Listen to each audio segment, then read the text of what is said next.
විසි එක්වන පරිච්ඡේදය දාවිත් රජ සෙනඟ සංගණනය කිරීම. එවිට සාතන් ඊශ්‍රායල්වරුන්ට විරුද්ධව නැගිට ඔවුන් සංගණනය කරන්න දාවිත් වෙනම වීය. දාවිත් ජෝවාබ්ටත් සෙනඟගේ අධිපතීන්ටත් කතාකොට මට සෙනඟගේ ගණන දැනගන්න පිණිස ඔබ ගොස් බේර්ෂිබා පටන් දාන් දක්වා ඔවුන් ගණන් කර ඔවුන්ගේ සංඛ්‍යාව මට දන්වන්නයි කිවේය. ජෝවාබ් කතාකොට දැන් සිටින පමණට වඩා සමිධානන් වහන්සේ තමන්ගේ සෙනඟ 100 ගුණයක් වැඩි කරන සේක්වා. එහෙත් මාගේ ස්වාමීන් වන රජතුමනි, ඔහු සියල්ලෝම මාගේ ස්වාමියාගේ සේවකයෝ නොවිද්ද.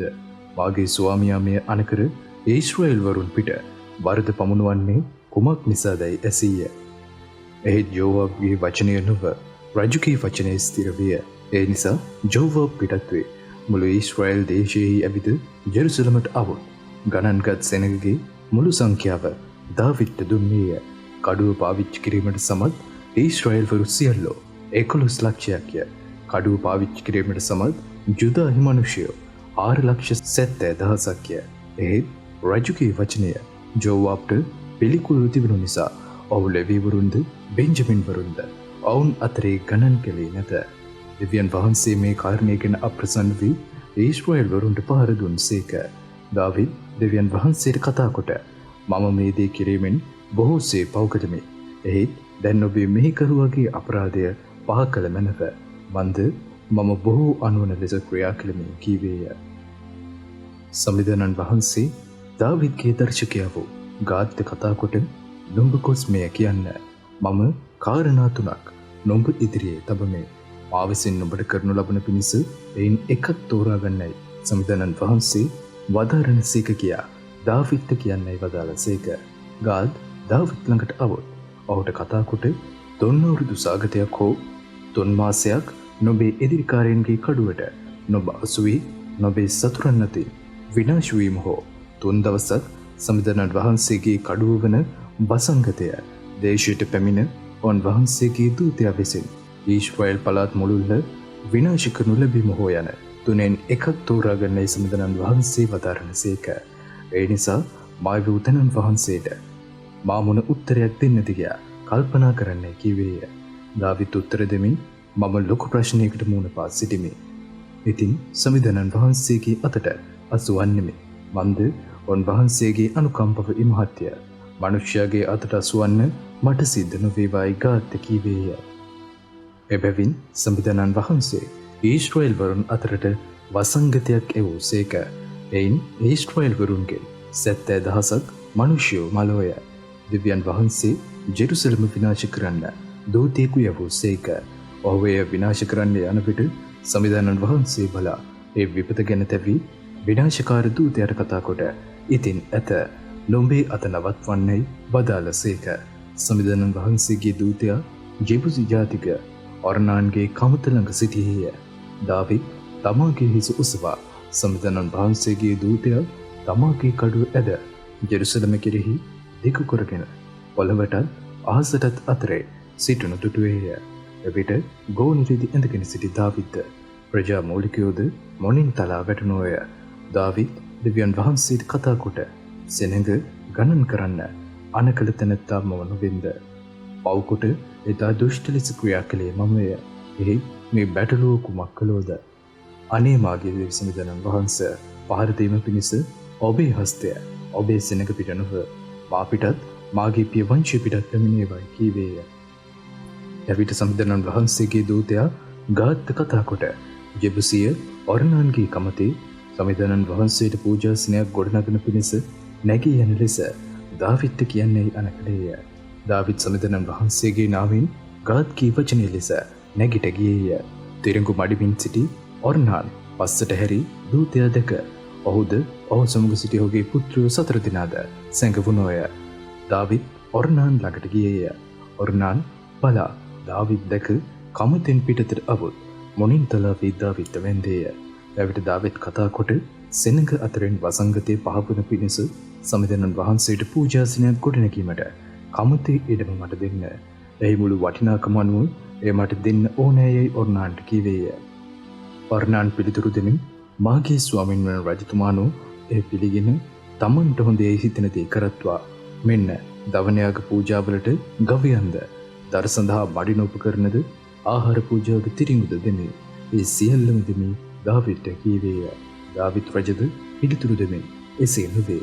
ඒ මුළු වටිනාකම අනුව ඒ මම ඔබෙන් ගන්නෙමි.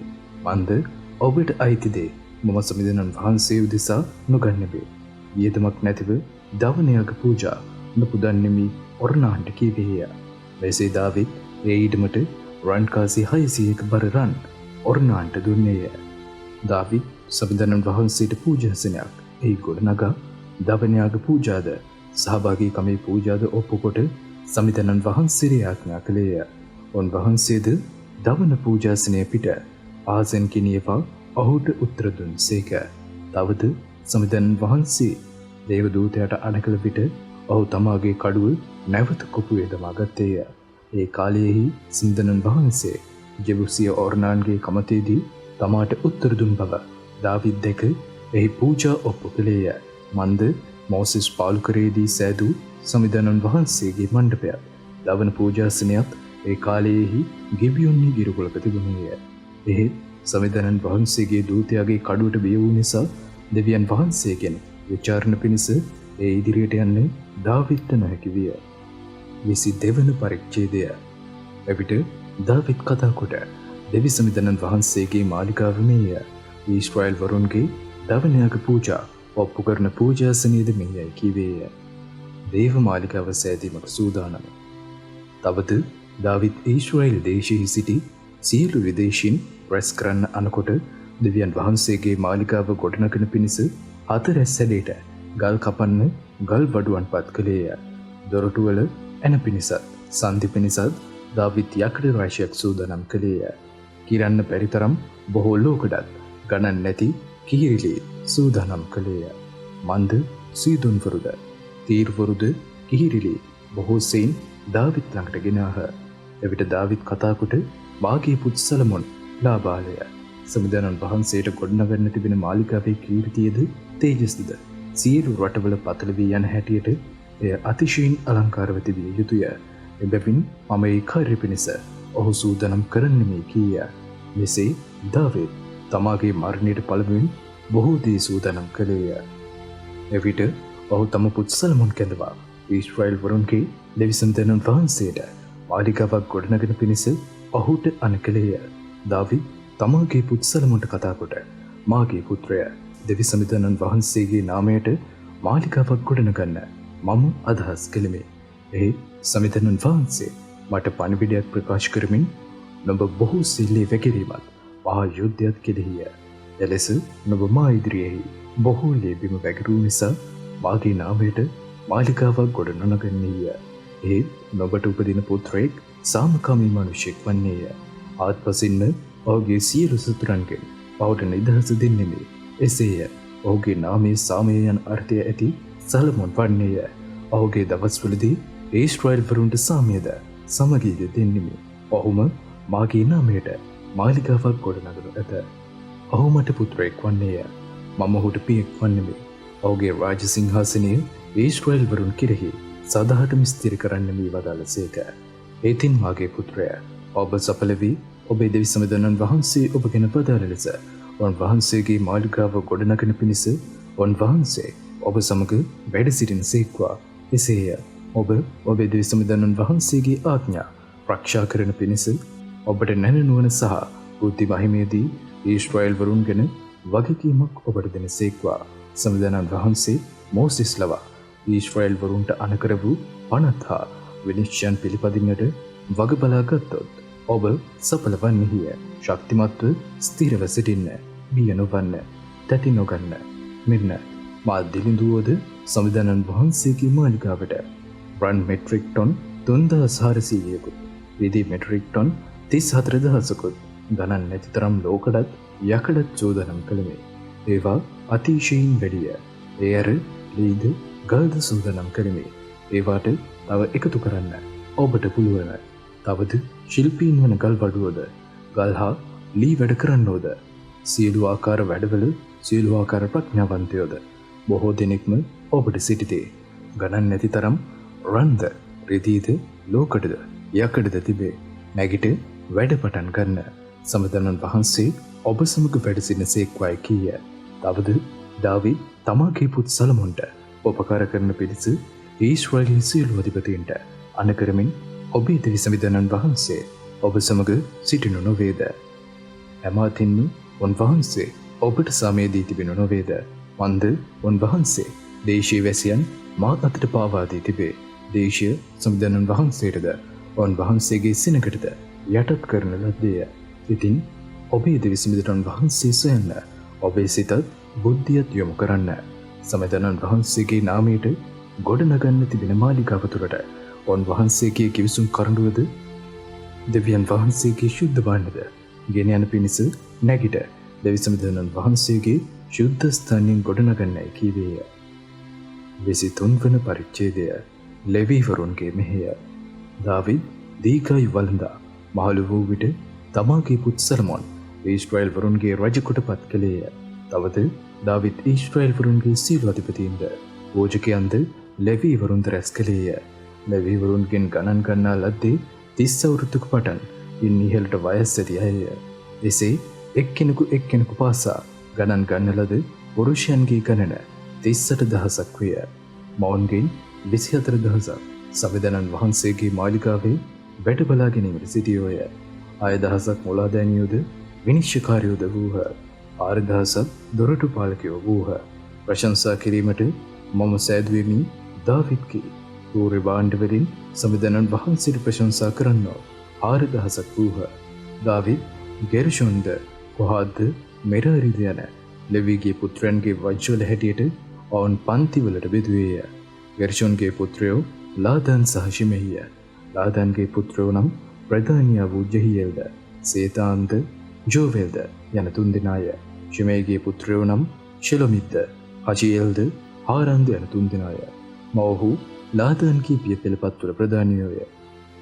ශිමෙයිගේ පුත්‍රයෝ නම් ජහත්, ශීනා, ජෙවුෂ් සහ බෙරියාය. මේ හතර දෙනා ශිමෙයිගේ පුත්‍රයෝය. ජහත් ප්‍රධානියාය, ශීනා දෙවනියාය. ඒ ජෙවුෂ්ටත් බෙරියාටත් බොහෝ පුත්‍රයෝ නොවූහ.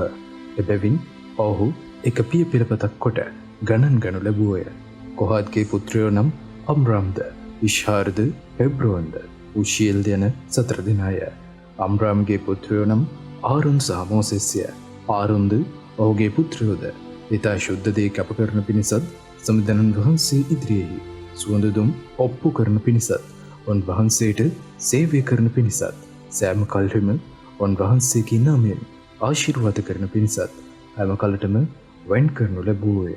එහෙත් දෙවියන් වහන්සේට කැප වූ මනුෂ්‍යයා වෙන මෝසෙස්ගේ පුත්‍රයෝ ලෙවී ගෝත්‍රයට අයිතියයි ගණන් ගන්නා ලද්දෝය. මෝසෙස්ගේ පුත්‍රයෝ නම් ගෙර්ෂොම් සහ එලියසර්ය. ගෙර්ෂොම්ගේ පුත්‍රයෝ නම් ප්‍රධානියා වූ ශෙබුයේල්ය. එලියසර්ගේ පුත්‍රයෝ ප්‍රධානියා වූ රෙහබියාය. එලියසර්ට වෙන පුත්‍රයෝ නොවූහ. එහෙත් රෙහබියාට පුත්‍රයෝ බොහෝ දෙනෙක් සිටියෝය. ඉෂ්හාර්ගේ පුත්‍රයෝ ප්‍රධානියා වූ ශෙලොමිත්ය.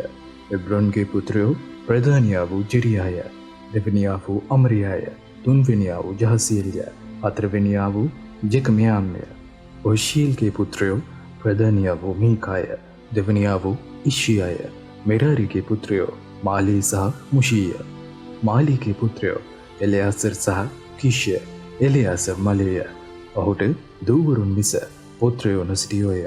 ඒ තැනැත්තියන්ගේ සහෝදරයන් වූ කිෂ්ගේ පුත්‍රයෝ ඔවුන් පාවා ගත්තෝය. මුෂීගේ පුත්‍රයෝ මාලීද, ඒදෙරද, ජෙරිමුද්ද යන තුන්දෙනාය. ඔහු තමන්ගේ පිය පෙළපත්වල හැටියට පිය පෙළපත්වල ප්‍රධානීන් වන 20 අවුරුදු වයසේ පටන් ඉන් ඉහළට එක්කෙනෙකු පාසා නම් වශයෙන් ගණන් කරන ලද්දා වූ සමිඳුන් වහන්සේගේ මාලිගා සේවයේ වැඩ කළා වූ ලෙවීගේ පුත්‍රයෝය.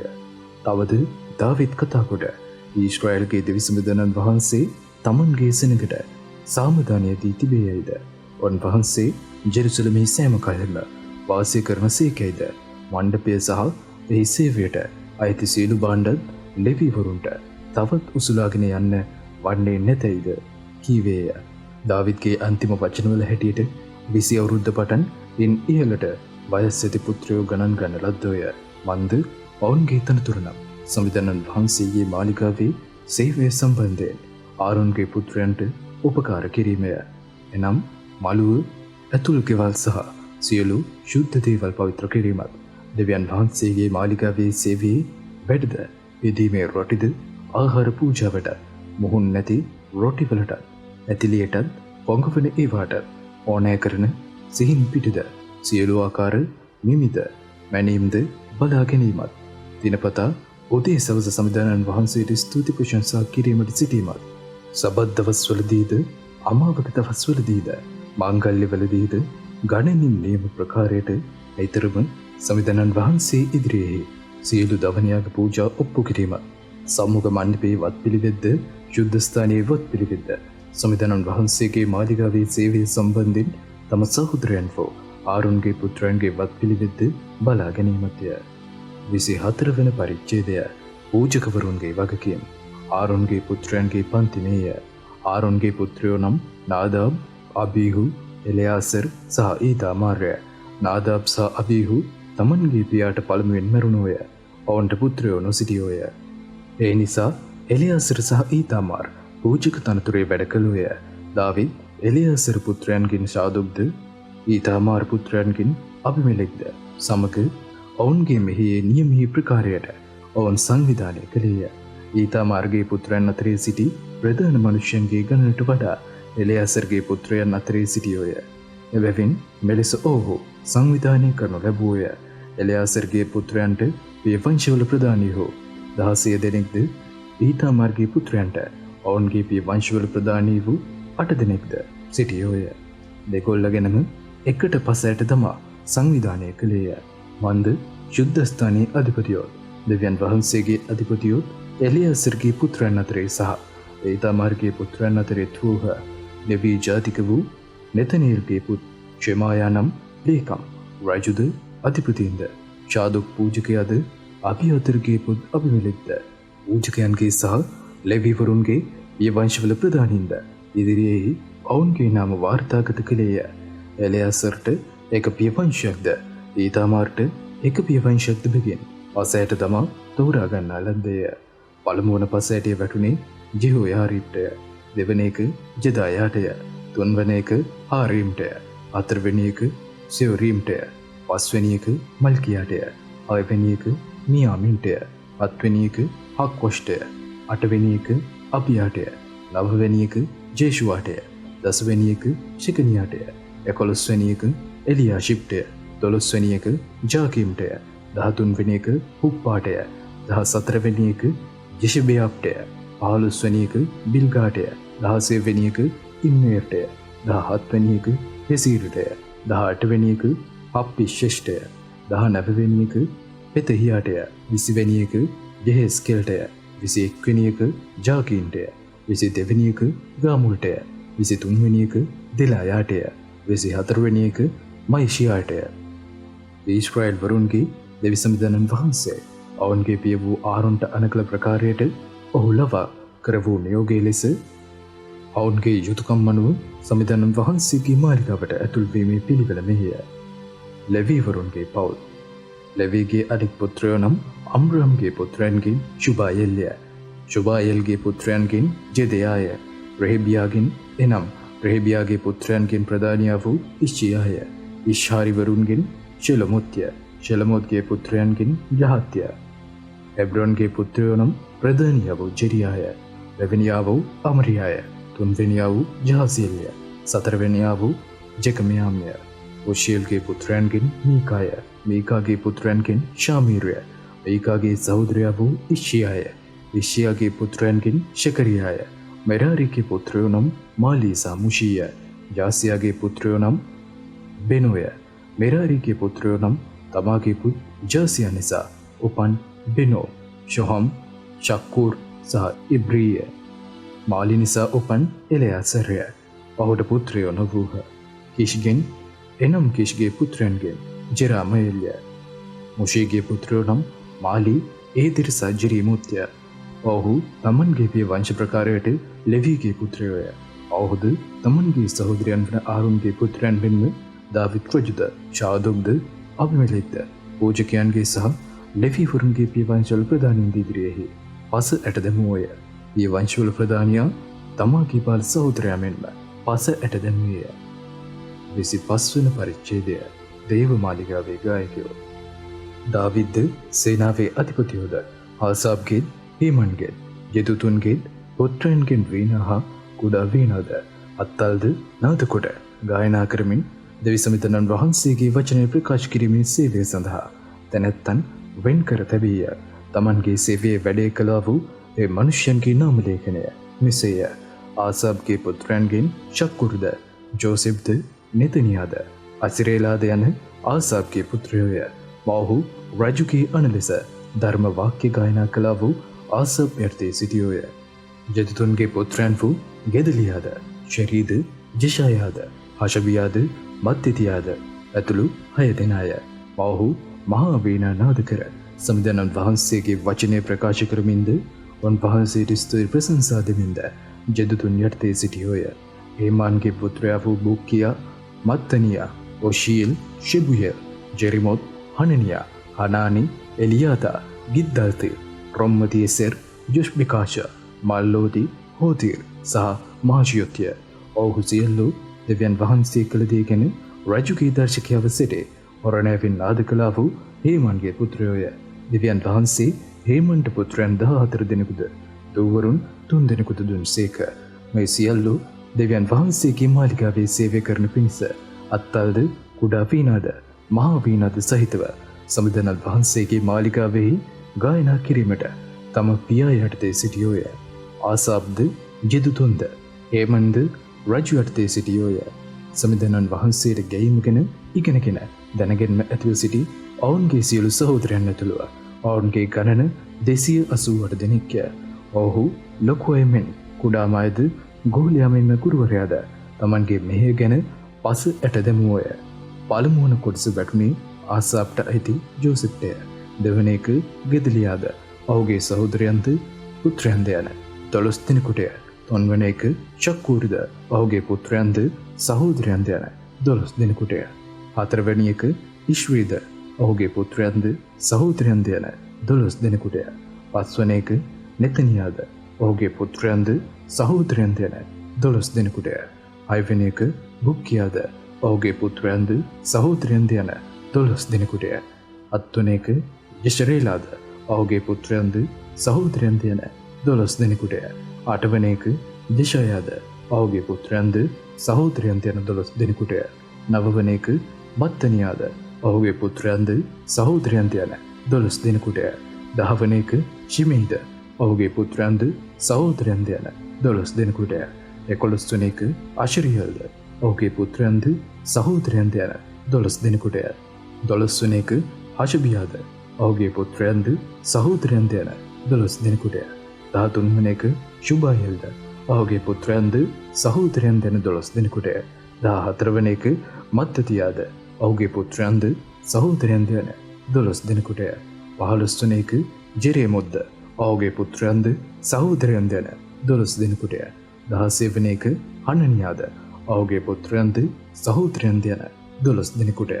17 වන එක ජොෂ්බිකාෂාද ඔහුගේ පුත්‍රයන්ද සහෝදරයන්ද යන 12 දෙනෙකුටය. 18 වන එක හනානිද ඔහුගේ පුත්‍රයන්ද සහෝදරයන්ද යන 12 දෙනෙකුටය. 19 වන එක මල්ලෝතිද ඔහුගේ පුත්‍රයන්ද සහෝදරයන්ද යන 12 දෙනෙකුටය. 20 වන එක එලියාතාද ඔහුගේ පුත්‍රයන්ද සහෝදරයන්ද යන 12 දෙනෙකුටය. 21 වන එක හෝතිරද ඔහුගේ පුත්‍රයන්ද සහෝදරයන්ද යන 12 දෙනෙකුටය. 22 වන එක ගිද්දාල්තීද ඔහුගේ පුත්‍රයන්ද සහෝදරයන්ද යන 12 දෙනෙකුටය. 23 වන එක මාසියොද්ද ඔහුගේ පුත්‍රයන්ද සහෝදරයන්ද යන 12 දෙනෙකුටය. 24 වන එක රොම්මති එසෙර්ද ඔහුගේ පුත්‍රයන්ද සහෝදරයන්ද යන 12 දෙනෙකුටය.